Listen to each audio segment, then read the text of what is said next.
स्नेहनील charter fishing या चॅनलवरती आपल्या सर्वांचं स्वागत आहे. विद्यार्थी मित्रांनो, जे महाराष्ट्रातील सर्व तळागाळातील गरीब भूतपूर्व विद्यार्थी आहे यांच्याकरिता जे समाज कल्याणचे वसतिगृह आहे त्या समाज कल्याणची प्रवेश प्रक्रिया जी आहे ती सुरू झालेली आहे.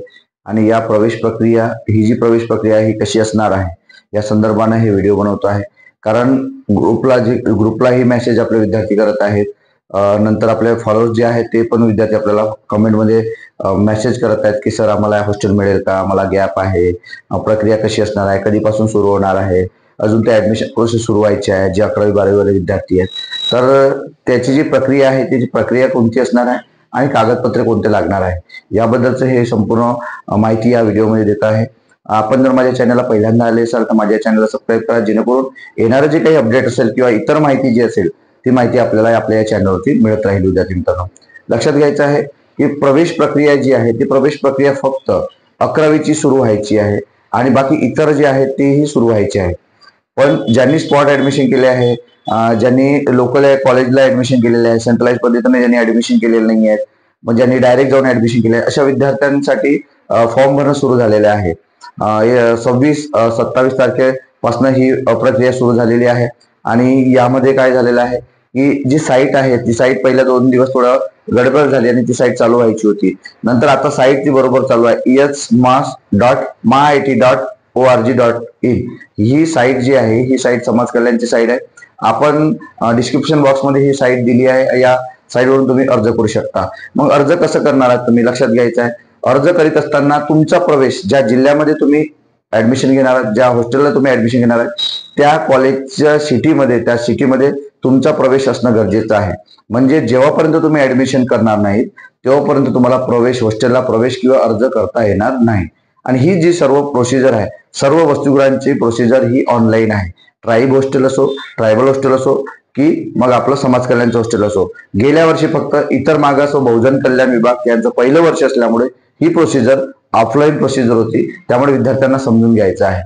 समाज कल्याणचं वसतिगृह जे आहे ते कोणासाठी आहे तर समाज कल्याणचं वसतिगृह सर्वच कॅटेगरीच्या विद्यार्थ्यांसाठी आहे, ओपन सोडून, हे सुद्धा लक्षात घ्यायचं आहे. म्हणजे एसटी विद्यार्थी समाज कल्याण ऍडमिशन करू शकतो, ओबीसी विद्यार्थी समाज कल्याण ऍडमिशन करू शकतो आणि एससी विद्यार्थी सुद्धा, विजे, एसबीसी आणि एनटी विद्यार्थी सुद्धा समाज कल्याणला ऍडमिशन करू शकतो. पुण्यासारख्या शहरामध्ये 4-4, 5-5 वसतिगृह आहे. विश्रांतवाडीला हॉस्टेल आहे, येरवड्याला हॉस्टेल आहेत. अशी जी हॉस्टेल आहेत, विश्रांतवाडीला आत्ता गेल्या वर्षी नवीन वसतिगृह सुरू झालेले, 2 मुलींची आणि मुलांचं वसतिगृह दोन्ही सुरू झाले आहेत. म्हणजे इंटेक जो आहे या वसतिगृहाचा जास्त वाढलेला आहे. त्यामुळे जास्तीत जास्त विद्यार्थ्यांनी या वसतिगृहाचा अर्ज करायचा आहे, जेणेकरून तुम्हाला राहणे, खाणे आणि बाकी इतर जो खर्च आहे तो तुमचा मोफत होईल. या उद्देशानेच हा व्हिडिओ बनवत आहे. विद्यार्थी मित्रांनो, प्रवेश प्रक्रिया जेव्हा तुम्ही करत आहात त्यावेळेला तुम्हाला कागदपत्र कोणते पाहिजे आहे तर लक्षात घ्यायचं आहे. पहिला मुद्दा सांगितला मी तुम्हाला की ज्या सिटीमध्ये तुम्ही राहणार आहात त्यामध्ये प्रवेश घेणं अनिवार्य आहे, तर तुम्हाला ऑनलाईन अर्ज करता येणार आहे. मग ते कसं तर कागदपत्राद्वारे तुम्हाला सांगतो की तुम्ही ज्या कॉलेजला ऍडमिशन करताय त्या कॉलेजची ऍडमिशन स्लिप किंवा बोनाफाईट हे तुम्हाला फॉर्म भरताना पाहिजेच. नंतर तुमची 10वी-12वी मार्कशीट, टीसीची झेरॉक्स म्हणजे टीसी, नंतर तुमचे डोमेस्टिक सर्टिफिकेट, कास्ट सर्टिफिकेट आणि महत्वाचं म्हणजे तुमचं इन्कम सर्टिफिकेट. हे अत्यंत महत्वाचं आहे. ह्या दोन्ही डॉक्युमेंट जे आहे हे तुम्हाला त्या ठिकाणी अपलोड करावं लागेल. त्याच्याशिवाय तुमचा फॉर्म किंवा तुमचं त्या वसतिगृहामध्ये नंबर लागणार नाही. महत्वाचे 2 डॉक्युमेंट म्हणजे कोणते, ज्या कॉलेजला तुम्ही ज्या सिटीमध्ये ऍडमिशन केलं त्याची बोनाफाईड किंवा ऍडमिशन स्लिप, आणि दुसरं म्हणजे इन्कम सर्टिफिकेट. याच्यावरती तुमचं त्या ठिकाणी नंबर लागणार आहे. आणि गुणवत्ता म्हणजे कोणती तर तुम्ही 10वी नंतर तुम्ही 11वी साठी प्रवेश घेतात की 12वी नंतर तुम्ही पदवीसाठी घेतात किंवा पदवीनंतर तुम्ही पदव्युत्तरसाठी प्रवेश घेतात. या सर्व तिन्ही बाबींचं तुम्हाला त्या ठिकाणी ऍडमिशन स्लिप असणं महत्वाचं आहे. ही डॉक्युमेंट तुम्हाला गरजेचे आहेत. आणि जे ट्राईब जर विद्यार्थी असतील तर ट्राईब विद्यार्थ्यांना मेडिकल सर्टिफिकेट पाहिजे असते. इकडे मेडिकल सर्टिफिकेट नंतर तुम्हाला द्यावं लागते, हे सुद्धा लक्षात घ्यायचं आहे.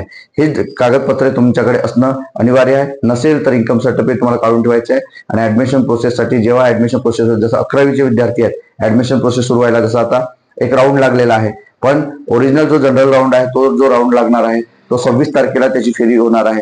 तर 11वीच्या विद्यार्थ्यांनी 26 तारखेनंतर हे ऑनलाईन अप्लिकेशन भरायचे आहे.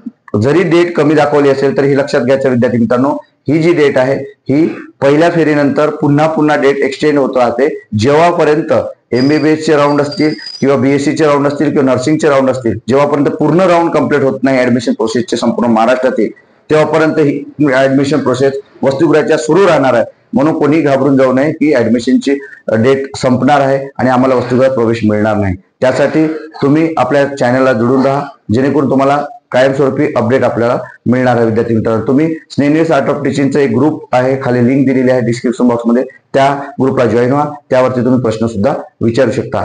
हेच आजचं अपडेट होतं. हे अपडेट आपल्याला कसं वाटलं हे नक्की कमेंट बॉक्समध्ये कळवा आणि अशाच अपडेट करता आपल्या या चॅनलला सबस्क्राईब करा. धन्यवाद.